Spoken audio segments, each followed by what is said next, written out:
Nomination नामांकन। Disclaimer, यह training material केवल इलेक्शन ऑफिशियल्स की ट्रेनिंग के लिए है। इसे भारत निर्वाचन आयोग की गाइडलाइन के रूप में मान्य न किया जावे। किसी भी तरह की संशय की स्थिति में भारत निर्वाचन आयोग की गाइडलाइन, रूल्स, रेगुलेशंस को ही मान्य किया जावे।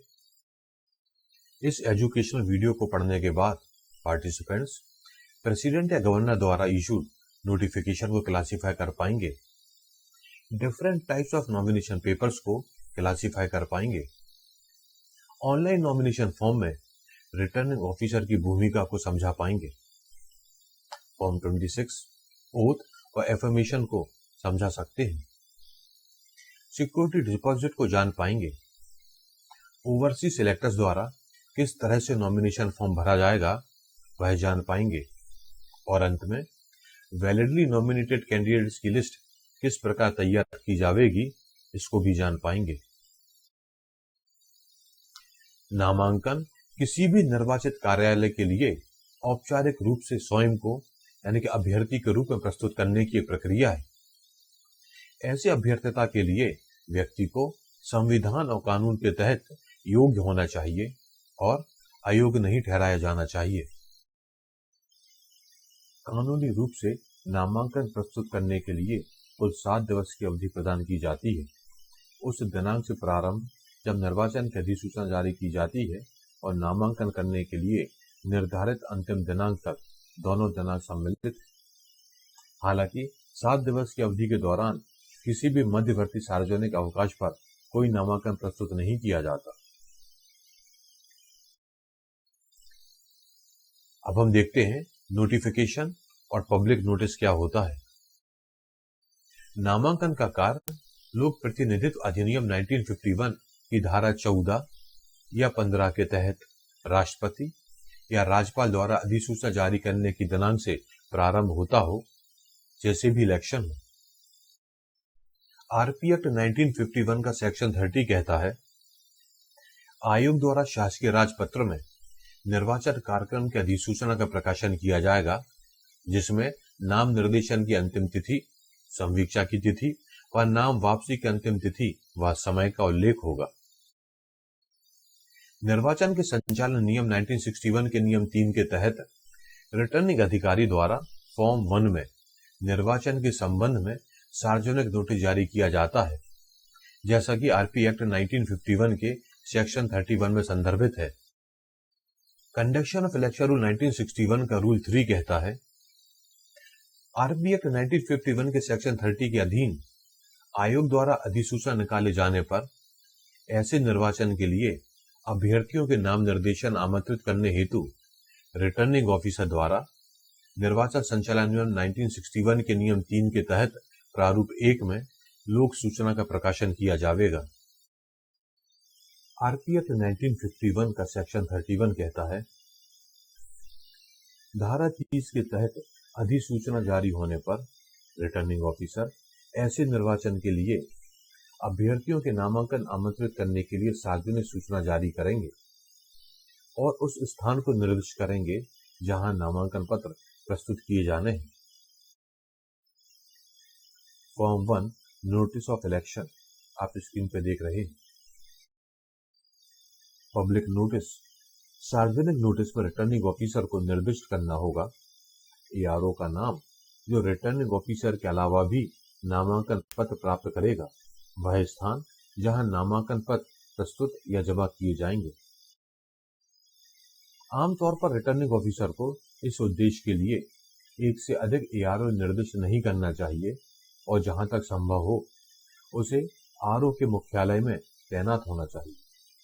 इस संदर्भ में मुख्यालय का अर्थ है उस स्थान से है जहां रिटर्निंग ऑफिसर का कार्यालय स्थित हो। सार्वजनिक सूचना केवल रिटर्निंग ऑफिसर के हस्ताक्षर से ही जारी की जाएगी। कोई अन्य प्राधिकारी यह सार्वजनिक सूचना जारी नहीं कर सकता। अधिसूचना दिनांक को प्रातः 11 बजे से पूर्व प्रकाशित की जाएगी। अंग्रेजी और राज्य की आधिकारिक भाषा में प्रकाशित होगी।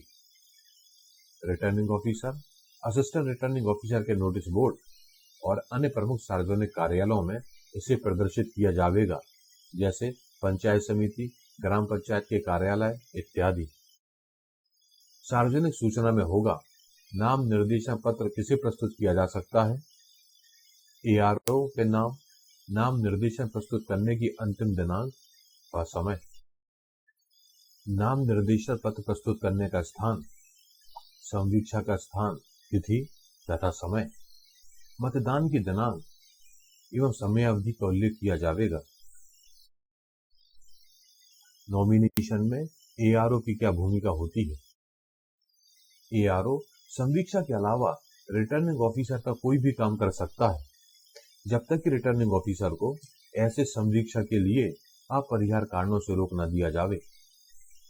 इस तरह की घटना, जो बहुत ही दुर्लभ होगी, रिटर्निंग ऑफिसर को विशेष रूप से लिखित रूप में एआरओ उनका नाम और पदनाम सहित संवीक्षा के लिए अधिकृत करता है। सहायक रिटर्निंग ऑफिसर को सहायक रिटर्निंग ऑफिसर के रूप में पेपर्स या डॉक्यूमेंट्स पर हस्ताक्षर करने चाहिए, ना कि रिटर्निंग ऑफिसर के रूप में। Nomination forms. लोकसभा निर्वाचन के लिए यह फॉर्म 2A होता है और विधानसभा निर्वाचन के लिए 2B। सिक्किम और जम्मू कश्मीर के लिए अलग नॉमिनेशन फॉर्म होते हैं। यदि कोई आधिकारिक रूप से मुद्रित फॉर्म आसानी से उपलब्ध नहीं है, यहाँ तक कि प्रपत्रों की हस्तलिखित, टाइप लिखित, साइक्लोस्टाइल वाली या निजी तौर पर मुद्रित प्रतियों का भी उपयोग किया जा सकता है। उन्हें तब तक स्वीकार किया जा सकता है जब तक कि उन्हें सही ढंग से कॉपी किया गया हो, ताकि वे निर्धारित प्रपत्रों के अनुरूप हों। Online nomination. यह सुविधा पोर्टल पर उपलब्ध रहेगी। ऑनलाइन भरे गए फॉर्म का प्रिंटआउट भौतिक रूप से जमा करना अनिवार्य है। प्रिंटआउट को इंक से हस्ताक्षरित किया जाना चाहिए और अभ्यर्थी द्वारा या उसके प्रस्तावक द्वारा प्रातः 11 बजे से लेकर अपराह्न 3 बजे के बीच रिटर्निंग ऑफिसर या प्राधिकृत अधिकारी को उसके द्वारा निर्दिष्ट नियत तिथि और स्थान पर प्रस्तुत किया जाना चाहिए। नामांकन की अंतिम तिथि से 1 दिवस पूर्व ऑनलाइन नामांकन सुविधा बंद कर दी जाती है। रिटर्निंग ऑफिसर एनकोर पोर्टल के माध्यम से नामांकन फॉर्म की प्रक्रिया को पूरा करेगा। नामांकन का प्रिंटआउट देने के लिए दिनांकों के लिए अभ्यर्थियों द्वारा बताई गई सभी प्राथमिकताओं को रिटर्निंग ऑफिसर देख सकता है और तदनुसार नियुक्ति दे सकता है। ऐसे प्रत्येक नामांकन फॉर्म को सत्यापित करने से पहले रिटर्निंग ऑफिसर पहले पृष्ठ के शीर्ष पर क्यूआर कोड की स्कैनिंग करेंगे। रिटर्निंग ऑफिसर द्वारा पहले क्यूआर कोड की स्कैनिंग की जाएगी तो आवेदन की प्राप्ति के समय को चिन्हित करेगा। स्कैन करने के बाद भौतिक रूप से सौंपे गए नामांकन प्रपत्र के विवरण की जांच की जाएगी और ऑनलाइन जमा किए गए नामांकन प्रपत्र से सत्यापित किया जाएगा।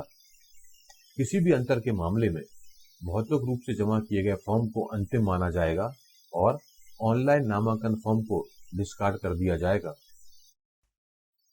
Returning officer online security deposit के भुगतान के विवरण को भी सत्यापित करेंगे। यदि राशि जमा नहीं की गई है तो इसे नामांकन प्रपत्र में दर्ज किया जाएगा और अभ्यर्थी को इसकी सूचना दी जाएगी। ऐसे मामले में आयोग द्वारा निर्धारित सिक्योरिटी डिपॉजिट की मैनुअल विधि का पालन किया जाएगा। नामांकन प्रपत्र के सत्यापन के बाद रिटर्निंग ऑफिसर कंप्यूटर सिस्टम में भाग 4 भरेंगे और रसीद तैयार करेंगे। रिटर्निंग ऑफिसर को रसीद में विवरण को सत्यापित करना चाहिए और सिग्नेचर करना चाहिए और इसकी प्रति अभ्यर्थी को सौंपनी चाहिए। रिटर्निंग ऑफिसर आयोग के निर्देशों के अनुसार चेकलिस्ट तैयार करेंगे और उसे रसीद के साथ कैंडिडेट को सौंप देंगे।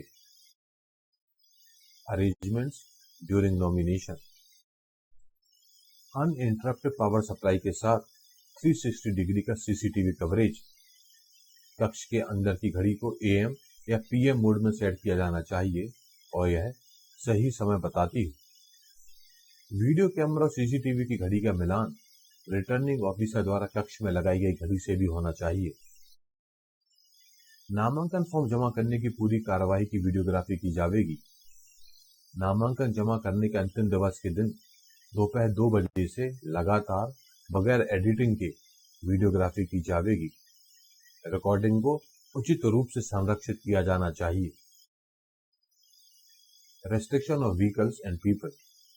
रिटर्निंग ऑफिसर कार्यालय से 100 मीटर की परिधि के अंदर अधिकतम 3 वाहन अलाउड है।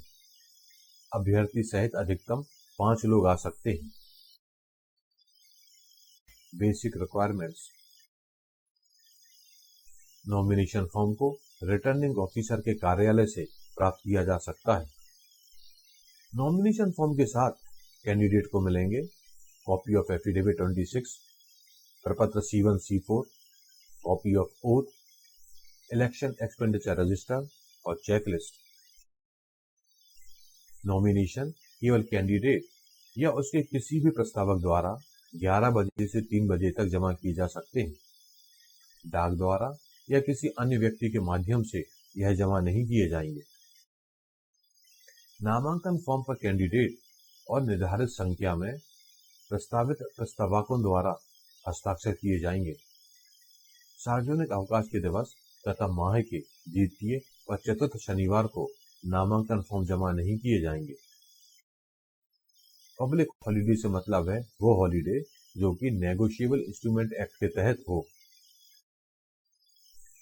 राज्य में घोषित स्थानीय अवकाश को सार्वजनिक अवकाश नहीं माना जाएगा।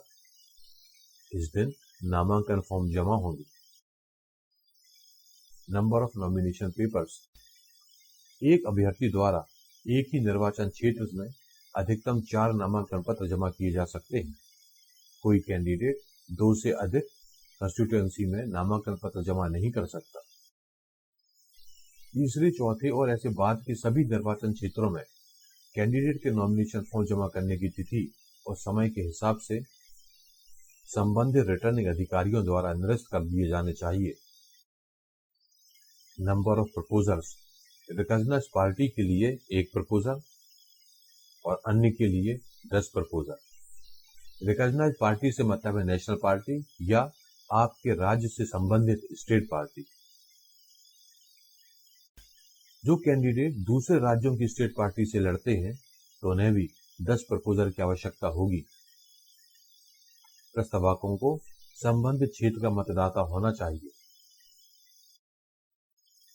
एक प्रस्तावक एक ही कैंडिडेट या विभिन्न कैंडिडेट्स के एक से अधिक नॉमिनेशन फॉर्म पर हस्ताक्षर कर सकता है। प्रस्तावक के रूप में नॉमिनेशन फॉर्म पर हस्ताक्षर करने के बाद प्रस्तावक ऐसे प्रस्तावक होने से पीछे नहीं हट सकता। Proposers signing before the notification. Mithilesh Kumar बनाम आरोप मामले में सुप्रीम कोर्ट ने कहा है कि नामांकन पत्र पर इस आधार पर वैध रूप से कोई आपत्ति नहीं ली जा सकती कि कुछ प्रस्तावकों ने औपचारिक अधिसूचना की दिनांक के पूर्व की दिनांकों पर नामांकन पत्र पर हस्ताक्षर किए हैं। Candidate signing before the proposer sign. Shiv Kripal Singh बनाम बीवी गिरी मामले में सुप्रीम कोर्ट ने माना कि प्रस्तावकों और अनुमोदकों द्वारा नामांकन पत्र हस्ताक्षर करने से पहले अभ्यर्थी द्वारा नामांकन पत्र पर हस्ताक्षर करने पर कोई आपत्ति नहीं है। निरक्षर प्रस्तावकों के अंगूठे का निशान लिया जाएगा तथा इसे रिटर्निंग ऑफिसर या असिस्टेंट रिटर्निंग ऑफिसर या आयोग द्वारा अधिकृत अधिकारी द्वारा प्रमाणित किया जाएगा। आरक्षित सीट से निर्वाचन के लिए अभ्यर्थी को जाति जनजाति को निर्दिष्ट करने के लिए घोषणा देनी होगी जिससे वह संबंधित है और जाति प्रमाण पत्र जमा करना होगा। वह जाति जनजाति उस राज्य में अनुसूचित जाति अनुसूचित जनजाति की सूची में सम्मिलित होना चाहिए। Dismissal from the government service.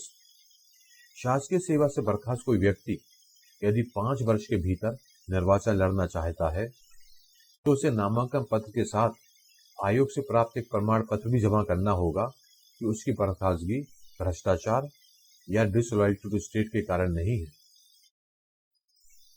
Name in the electoral roll. यदि कोई अभ्यर्थी किसी अलग निर्वाचन क्षेत्र का मतदाता है तो उसे उस निर्वाचन क्षेत्र की निर्वाचक नामावली की प्रमाणित प्रति जमा करनी होगी जिसमें उसका नाम सम्मिलित हो। यदि यह सूची नामांकन के साथ जमा नहीं की गई है तो उसे समीक्षा के समय तक जमा किया जा सकता है। Affidavit form 26। अभ्यर्थी को फॉर्म 26 में शपथ पत्र या एफिडेविट जमा करना अनिवार्य है।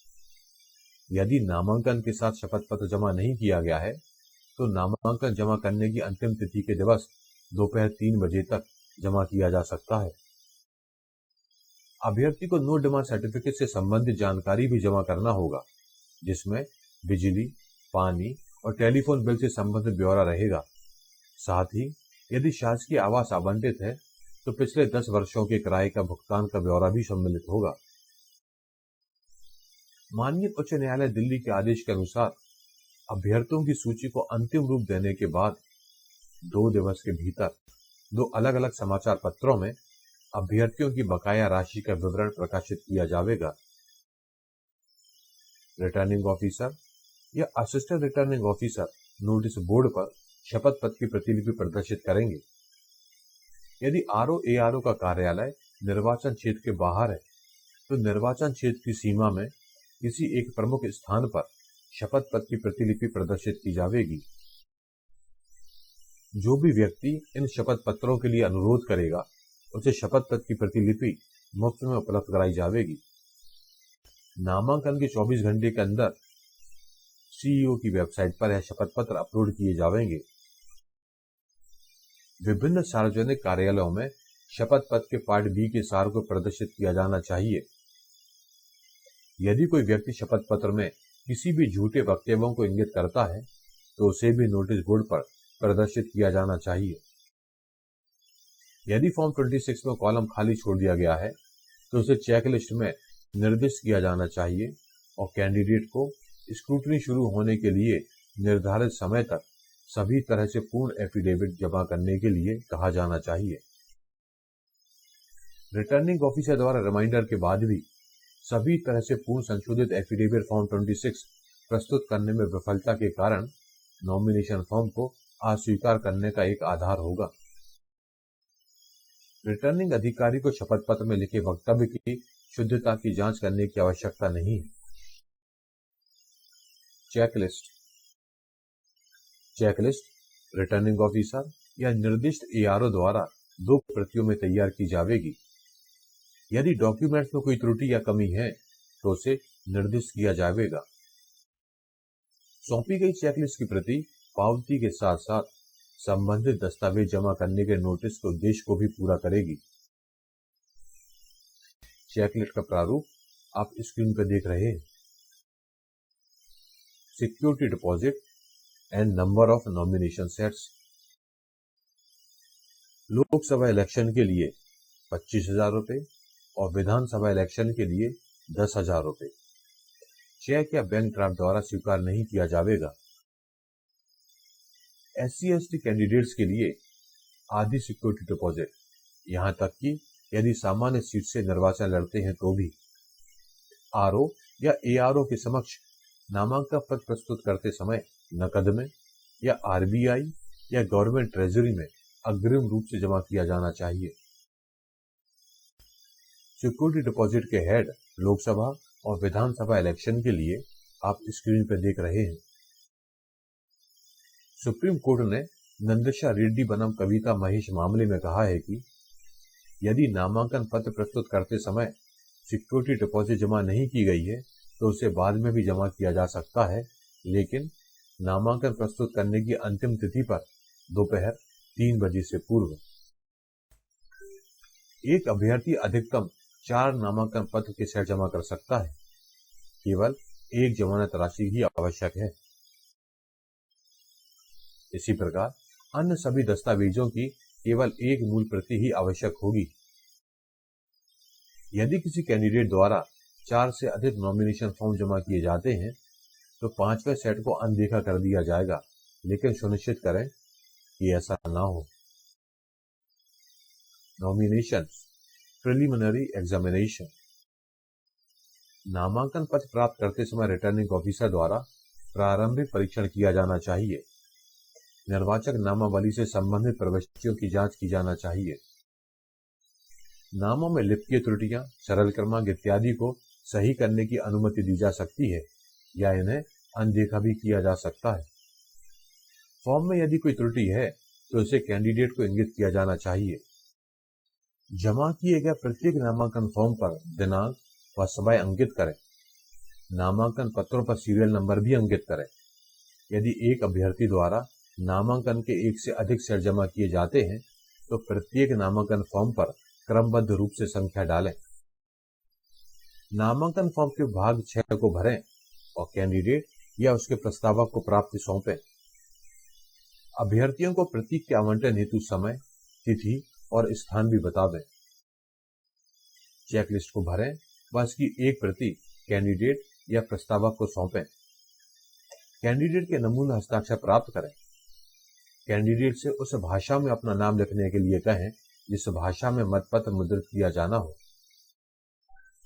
नामांकन फॉर्म के साथ यदि कोई दस्तावेज नहीं लगाया गया है या किसी भी रूप से क्षतिग्रस्त, दोषपूर्ण है तो इस बारे में चेकलिस्ट के दूसरे कॉलम में विशिष्ट उल्लेख किया जाना चाहिए तथा कैंडिडेट को नोटिस दिया जाना चाहिए कि वह निर्धारित समय सीमा के अंदर नवीन दस्तावेज प्रस्तुत करे। Form A and form B. नामांकन प्रस्तुत करने के अंतिम दिवस के 3 बजे तक फॉर्म ए और फॉर्म बी को जमा किया जा सकता है।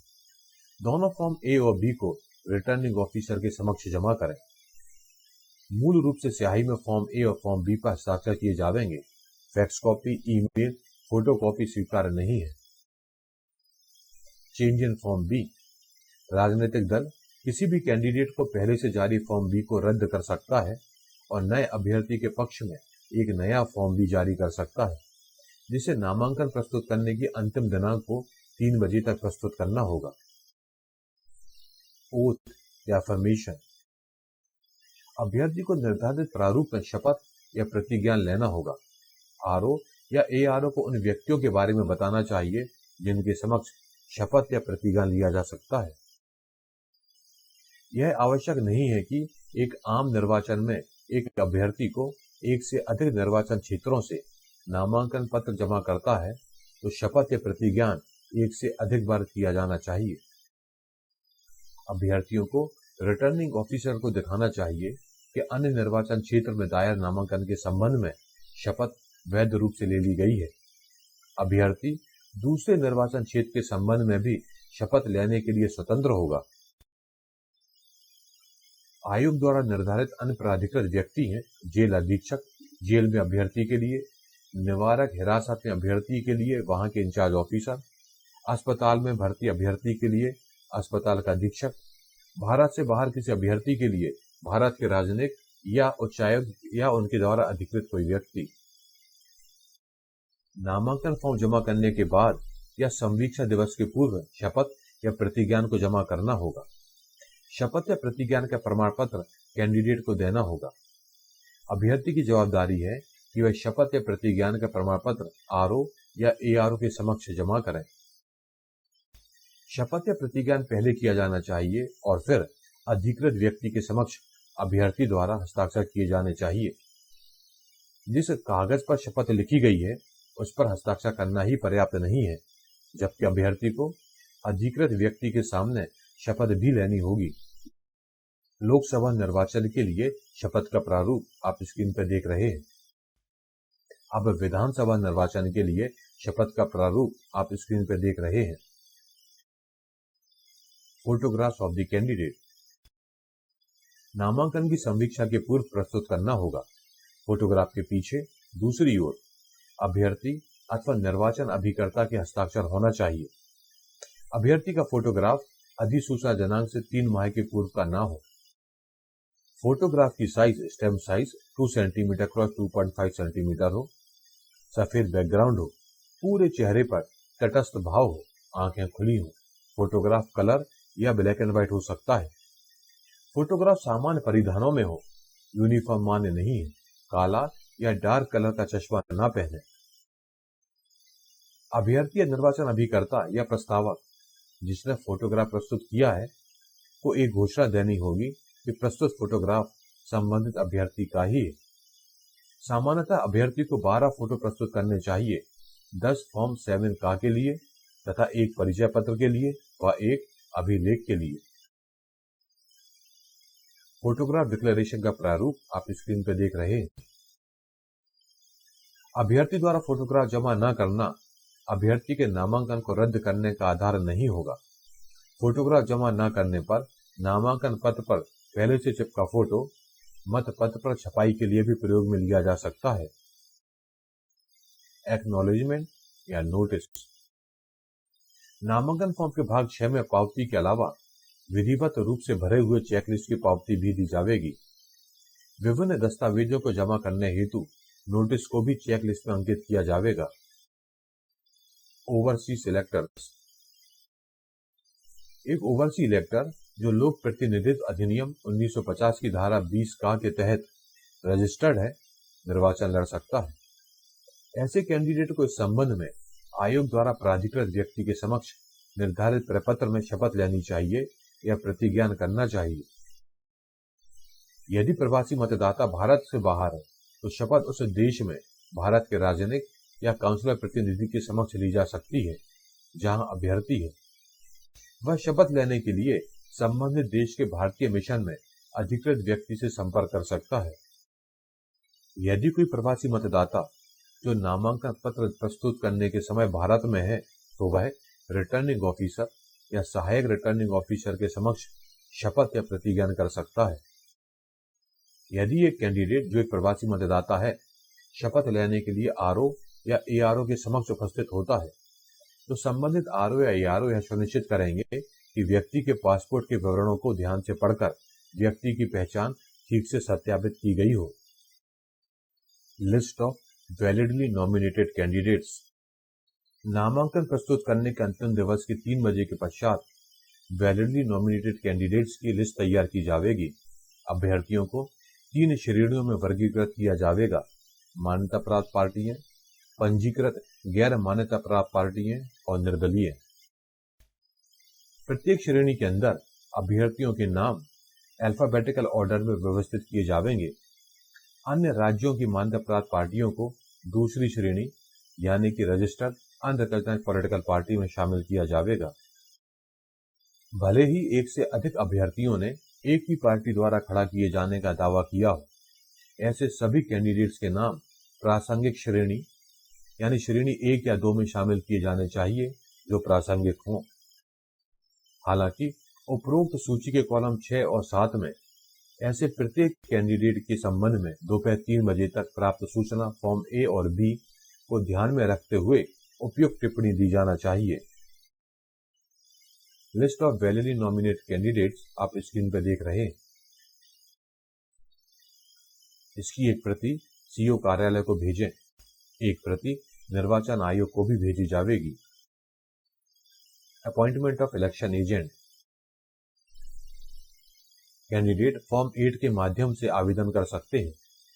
कोई भी व्यक्ति जो संविधान के तहत या आरपी एक्ट 1951 के तहत संसद के किसी भी सदन या विधानमंडल के किसी भी सदन का सदस्य होने या निर्वाचनों में मतदान करने के लिए अयोग्य है, जब तक अयोग्यता बनी रहती है, किसी भी निर्वाचन में निर्वाचन एजेंट या निर्वाचन अभिकर्ता के लिए अयोग्य रहेगा। फॉर्म 8 का प्रारूप आप स्क्रीन पर देख रहे हैं। Appointment of additional election agent for the expenditure. निर्वाचन व्यय के लिए अभ्यर्थी अलग से एक अभिकर्ता नियुक्त कर सकता है। एक व्यक्ति जो आरपी एक्ट 1951 के सेक्शन 40 के तहत संसद या राज्य विधानमंडल के सदस्य के रूप में चुने जाने के लिए अयोग्य है, इस तरह का अतिरिक्त निर्वाचन अभिकर्ता के रूप में नियुक्त नहीं किया जा सकता। एडिशनल एजेंट का प्रारूप आप स्क्रीन पर देख रहे हैं। Recap. Requirements for valid nomination. नामांकन की समीक्षा के लिए निर्धारित तिथि पर योग्य होना चाहिए और अयोग्य नहीं, यानी कि क्वालिफाइड होना चाहिए, डिस्क्वालिफाइड नहीं। नामांकन पत्र यानी कि फॉर्म 2A से 2E जैसा भी उचित हो, सभी प्रकार से विधिवत भरा हुआ होना चाहिए। प्रस्तावक के रूप में अपेक्षित संख्या में निर्वाचकों द्वारा हस्ताक्षरित होना चाहिए। हस्ताक्षर के लिए उपयुक्त स्थानों पर कैंडिडेट और प्रत्येक प्रस्तावक हस्ताक्षर करेंगे। सिक्योरिटी डिपॉजिट की रसीद के साथ यह दर्शाना चाहिए कि अपेक्षित सिक्योरिटी डिपॉजिट आरओ या आरबीआई या गवर्नमेंट ट्रेजरी में जमा कर दी गई है। यदि कैंडिडेट अनुसूचित जाति, अनुसूचित जनजाति से संबंधित है और जहां वह सिक्योरिटी डिपॉजिट में कंसेशन चाह रहा है, तो उसे सक्षम प्राधिकारी द्वारा जारी जाति प्रमाण पत्र भी संलग्न करना होगा। यदि अभ्यर्थी किसी भिन्न निर्वाचन क्षेत्र से निर्वाचन लड़ रहा है, तो उसके साथ संबंधित निर्वाचन क्षेत्र की निर्वाचक नामावली की एक प्रति या निर्वाचक नामावली के संबंधित भाग की प्रति या निर्वाचक नामावली में प्रविष्टियों की प्रमाणित प्रति जमा करनी होगी। यदि अभ्यर्थी को शासकीय सेवा से बर्खास्त कर दिया गया है और उसकी बर्खास्तगी की दिनांक से 5 वर्ष पूर्ण नहीं हुए हैं, तो आयोग से एक प्रमाण पत्र संलग्न होना चाहिए जो कि आरपी एक्ट 1951 के सेक्शन 31 के तहत हो। फॉर्म 26 में विधिवत भरा हुआ शपथ पत्र भी प्रस्तुत करना होगा। नामांकन के साथ उपरोक्त दस्तावेज होना चाहिए और आरपी एक्ट 1951 के सेक्शन 31 के अनुसार निर्धारित समय और दिनांक के बीच केवल आरओ या ऑथराइज्ड एआरओ को प्रस्तुत किया जाना चाहिए। अभ्यर्थी को अपने नामांकन पत्र को आरओ या ऑथराइज्ड एआरओ को सौंपने के बाद और किसी भी स्थिति में नामांकन की संवीक्षा की दिनांक से पहले यथाशीघ्र अपेक्षित शपथ या प्रतिज्ञान करना होगा और उस पर हस्ताक्षर भी करने होंगे। इसके अलावा यदि कोई अभ्यर्थी यह दावा करता है कि उसे किसी मान्यता प्राप्त राजनीतिक दल द्वारा खड़ा किया गया है, तो उसे यह सुनिश्चित करना होगा कि फॉर्म ए और बी नामांकन प्रस्तुत करने की अंतिम तिथि पर अपराह्न 3 बजे से पूर्व रिटर्निंग ऑफिसर के समक्ष पहुंच गए हों। यदि अभ्यर्थी ने वर्णित प्रत्येक आवश्यकता का अनुपालन सुनिश्चित करने का ध्यान रखा है, तो वह नामांकन की समीक्षा के समय अपने नामांकन को स्वीकार किए जाने के बारे में यथोचित रूप से आश्वस्त हो सकता है। इस एजुकेशनल वीडियो में हमने नॉमिनेशन को समझा। यदि आपके कोई डाउट है या क्लैरिफिकेशन है, तो आप स्क्रीन पर दिख रहे मेल के थ्रू कांटेक्ट कर सकते हैं। इलेक्शन से रिलेटेड दूसरे वीडियोस देखने के लिए स्क्रीन पर दिख रही वेबसाइट पर विजिट करें। थैंक यू, धन्यवाद।